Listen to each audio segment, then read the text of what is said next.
ধান বিক্রি করে তারা কেউ ধান ফেলাবে, কেউ দিয়ে দেবে, কেউ ঋণ শোধ করবে, বিভিন্ন রকমের চিন্তা ভাবনা এই ধানকে কেন্দ্র করে। অথচ এই 20 টাকা 50 টাকা টিকিট ছেড়ে গ্রামে যাবেন, অসংখ্য অটো বা ভ্যান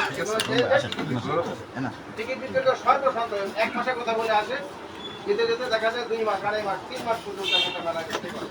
এতে করে কি হয়, পুরো মানে একটা মোটরসাইকেল দেখা যায়, একটা চটকদার একটা প্রেজেন্টেশন দেয়, একটা মোটরসাইকেল দেখা যায়, একটা মোটরসাইকেলের দাম কত দেখা যায় 2 লাখ, 1.5 লাখ, 50,000। সেখানে খরচ হয়ে যায়, সেখানে মানুষের কাছে দেখা প্রতিদিন 25 লাখ, 30 লাখ, 40 লাখ টাকা আদায় করে। এইভাবে টোটাল এলাকার অর্থনীতিটা একেবারে ধ্বংস করে দিচ্ছে। এবং এর যে লং টার্ম একটা যে ইফেক্ট, সেটা আমরা ভোগ করি। আমরা সরকারের ট্যাক্স দেই, ভ্যাট দেই, আয়কর দেই, আমরা কর্মচারীদের বেতন দেই। বাংলাদেশের সব থেকে বেশি যে রেভিনিউটা আসে সেটা এই ক্ষুদ্র ব্যবসাদের মাধ্যমে। এই রেভিনিউ আমরা দিব, আর এই কিছু উড়ো ব্যবসায়ী বাইরে থেকে আসবে, এসে তারা 1-2 মাসের ভিতর পুরো টাকা মাঝের পকেটের টাকা হাতিয়ে নিয়ে চলে যাবে।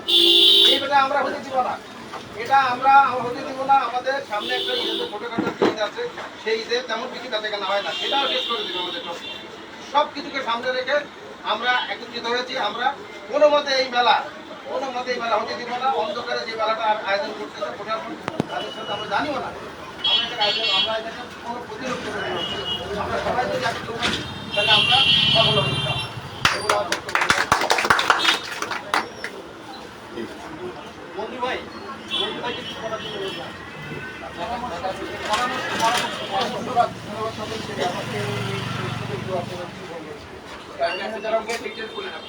হ্যাঁ, যারা এখানে উপস্থিত আছেন, আমার অনেক বড় ভাইরা আছেন, সকলকে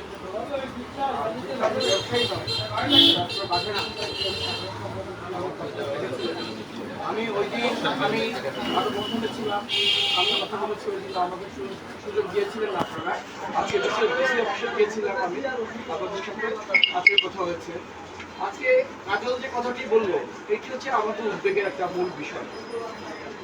এখানে বাগেরহাটে এই মেলাটি যারা এনেছে, বাংলাদেশের 4টি জেলা সাহেবের কোথাও ধরে বলছি আর কি, বাগেরহাটে 4টি জেলা পেয়েছে এই মেলাটি। তার মধ্যে বাংলাদেশের 4টি জেলা, তার মধ্যে বাগেরহাটে অন্যতম। তো ডিসি সাহেব বললেন যে আপনার তো আগে বলেন নাকি, উনি জানালেন আগে জানালেন কিছু। তখন আমরা বলেছি তাকে, বুঝিয়ে বলার চেষ্টা করেছি যে এটা বলে একটা অর্থনৈতিক চেন, এটা ভেঙে যাবে এবং মানুষ দারুণভাবে সব শ্রেণীর মানুষ যারা পেশাজীবী তারা ক্ষতিগ্রস্ত হবে এবং সামাজিক একটা অবক্ষয় তৈরি হবে, যেমন হতাশা বাড়বে, ভাগ্যের প্রতি বিদ্বেষস্তব্ধ হবে। আমি পেলাম না, এতগুলো টিকিট কাটলাম, আমি ঋণ করলাম, টিকিট পেলাম না, তখন মনে করবে যে আমি ভাগ্যবত মানুষ। এখন তখন সে বিধ্বংসী হবে। কিশোর যুবক যারা আছে তারা চুরি করবে, ছিনতাই করবে, রাহাজানি করবে, অর্থাৎ সামাজিক একটা ভারসাম্য এইটা খুবই ভালো লাগার একটা বিষয়। এই যে ব্যবসায়ীদের এতটা পক্ষপাত দেখা যায়নি, এই যে মধ্যম হয়েছে ভালো লাগবে, কারণ দেয়ালে যখন মানুষের পিঠ থেকে যায় তখন সে মানুষকে আর সময় রাখা যাবে। এখানে সাফল্য আসবে। আমাদের বাগেরহাটে যারা বৈষম্য বিরোধী আন্দোলনের নেতৃবৃন্দ, তারা নাকি মেলাটি এনেছে।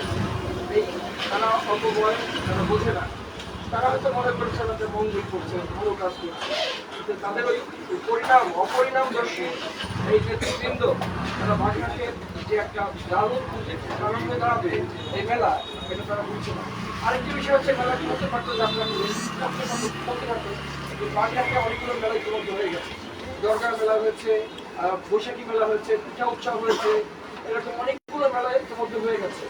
তাই এগুলো সব যেহেতু একটা ভারসাম্য হারাবে, আমাদের ক্ষতির কারণ হবে।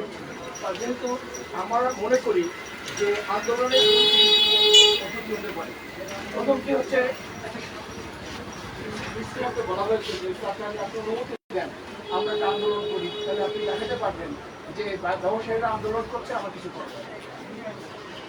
উনি এই বিষয়ে কি বললেন, উনি বলে আমি দেখছি, উনি যেভাবে দেখেছি বলে হচ্ছে কয়েকবার মনে হচ্ছে কিছুটা আন্তরিক মনে হচ্ছে আমার কাছে। তবে যাই হোক, তার উপরে হ্যাঁ কিন্তু কেউ কিন্তু কিছু দেয় না, প্রশাসন কিন্তু বোঝে যে ওরা মনে করে অন্তত বাগেরহাটের লোকগুলো একটা ডেড সিটি, এখানে মানুষ বলতে কেউ নেই, যারা আছে সকলে কিনে ফেলা যায়, এরা মানে বিক্রয়যোগ্য পণ্য মানুষগুলো এরকম মনে করে। কিন্তু আমরা যে পথে নামছি, আজকে যে সম্মেলনটা হলো, আজকে আমার নিজের বোধোদয় হচ্ছে যে আসলে এই পরিবর্তন আসবে। কারণ মেলাটির স্থান যেমন নির্ধারণ করা হচ্ছে বাজার থেকে ওটি হওয়া উচিত না। আর দ্বিতীয়ত এই মেলাটি কোনোভাবে হতে নেওয়া উচিত না। এই দিকে যে আমরা সফল হই, বাংলাদেশ পৌরসভার যে সংকটগুলো আছে, এই মানুষগুলো কিন্তু সাহস পায়। একটু আগে দেখছেন বর্ষায় এই রোড ভরে গেছিল, আমি এ নামে গিয়ে দেখলাম পচা পানি উঠে যাচ্ছে। তখন আমরা কিন্তু যারা দীর্ঘদিন থেকে হতাশাগ্রস্ত, তারা কিন্তু একটা আশার আলো দেখতে পাবো যে আমরা যদি ঐক্যবদ্ধ হই, নাথিং ইজ ইম্পসিবল। কারণ আপনারা জানেন বাগেরহাটের যেমন যতগুলো দোকান পড়ে গেছে, পড়ার পরে কিন্তু দোকানগুলো নতুন হয়েছে। আমরা শেষ যেটা ওই যে কাজল যেটা বললো,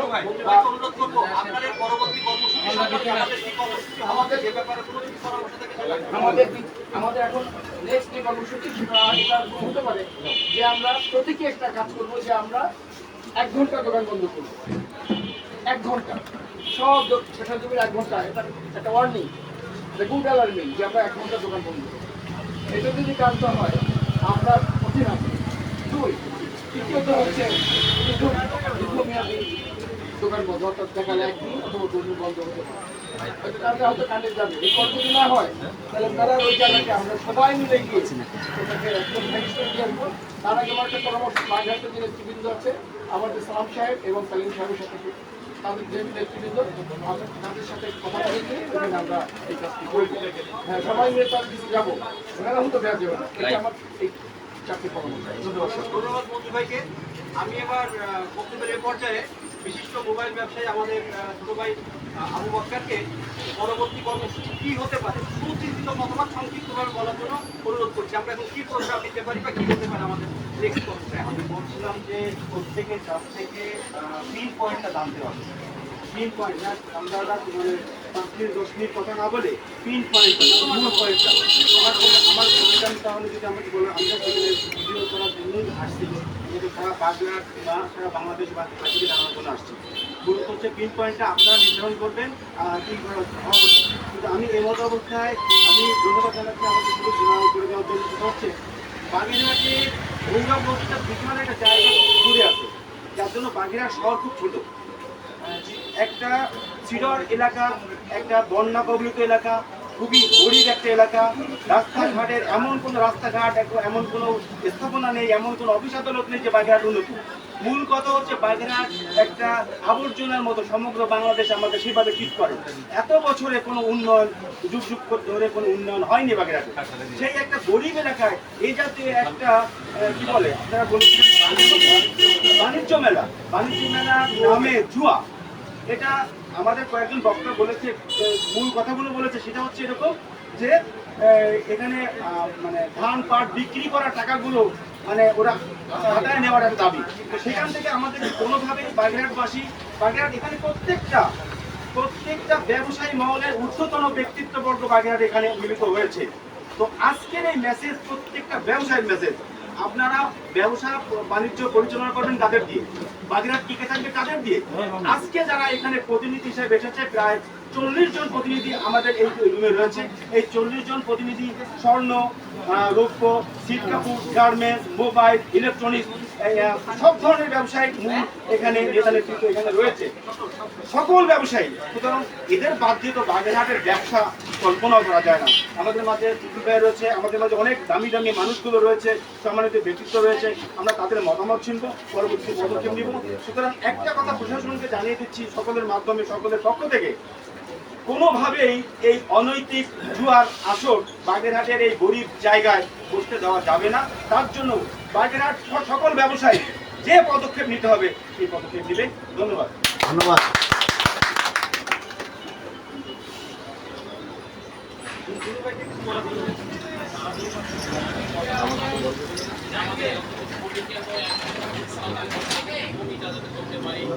তারপরে আছে আমরা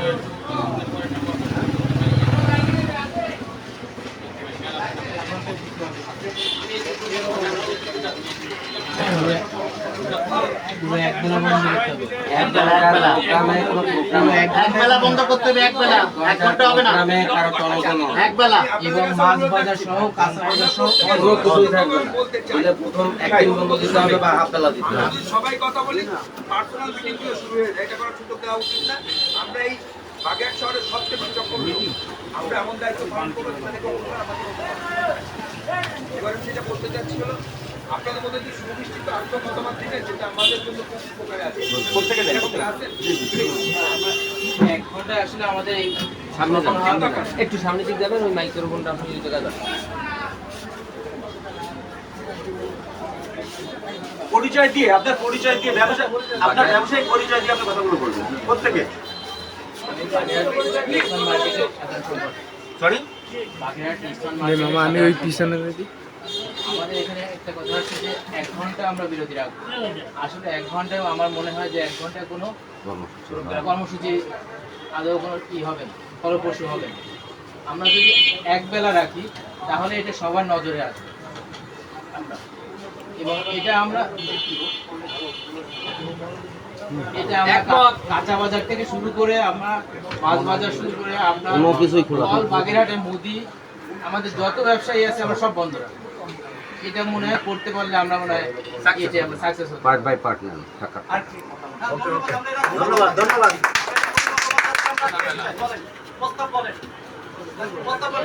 মতামত দেন, মতামত দেন। একটু পরিচয় দিয়ে। আমি গার্মেন্টস মালিক সমিতির সেক্রেটারি। আমার মতামত, আমরা প্রথমে একটা লিফলেট করতে পারি। এই লিফলেটটা সর্বসাধারণ সমস্ত জনগণের হাতে পৌঁছে দেবে। দ্বিতীয়ত আমরা প্রতীকে একটা আধা বেলা হরতাল করতে পারি, যে দোকান বন্ধ থাকবে। এরপরে বিশাল কর্মসূচি যদি না শুনে তখন আমরা করতে পারি, কিন্তু এর আগে আমরা এই 2-3টা, আরেকটা রুনুভাই যেটা বলবো মশাল মিছিল, এটাও আমরা করতে পারি সন্ধ্যার পরে একটা, কিন্তু সেটা অনুমতি সাপেক্ষে। এই কিন্তু আমার মতামত।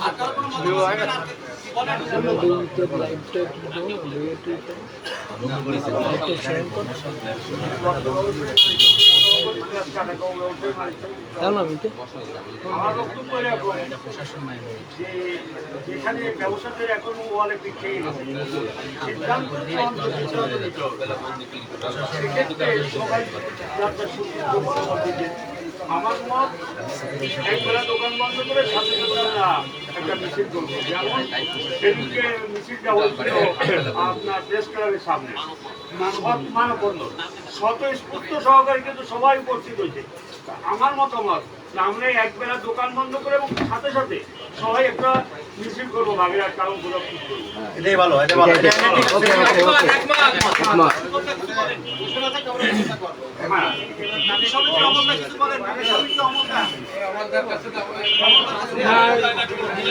নীলাটা কিন্তু কম, নীলাটা কিন্তু কম। তুমি আগে কথা বলো না, লয় তুমি বুঝে একটু আমাদের কাছে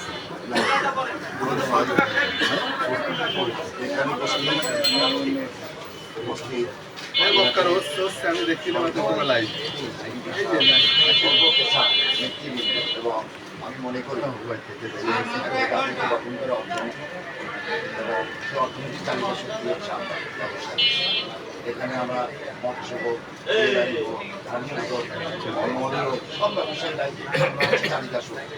আমাদের অর্থের, আমাদের ট্যাক্সের উপরে চেষ্টা, সেখানে আমাদের তো অবমূল্যায়ন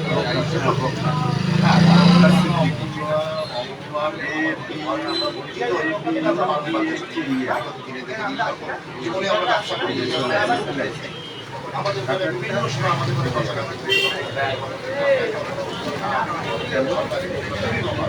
তাই মেলাটা যদি আমাদের আসলে কম দামে হতো আমরা বলতাম। এটা মেলা যদি আমাদের কোনো সামাজিকতা, আমাদের সামাজিক কোনো উন্নয়নের কাজ হতো, আসলে মেলার নামে একটা মেলার নামে একটা